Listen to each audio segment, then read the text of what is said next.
Ja, lieve Freundinnen und Freunde vom KRK. Jen hätte mir euch hier am Kölsche Bütche im Dorint Hotel an der Messe begrüßt und hätte mit euch zusammen eine schöne Kölsche Fürstellabend gemacht. Aber leider hat uns ja der blöde Coronavirus einen Strich durch die Rechnung gemacht. Aber wir haben uns dann gedacht, wenn ihr nicht zu uns kommen könnt, dann kommen wir zu euch.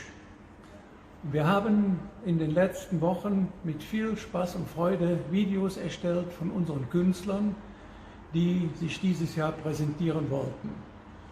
Diese Videos findet ihr bei uns auf der Internetseite krk-köln.de. Da könnt ihr euch alles anschauen, könnt euch ein eigenes schönes Programm zusammenstellen und könnt das ganz gemütlich auf der Couch schauen. Eine Bitte haben wir noch. Sprecht bitte unsere Künstler an, denn ich weiß, dass sie genau wie alle anderen Künstler im Kölschen Fastelavend auf euch zugehen, mit euch zusammen überlegen, wie sie die Corona-bedingten Probleme bei euren Veranstaltungen regeln können. Und denkt daran, nur zusammen sind wir Fastelavend.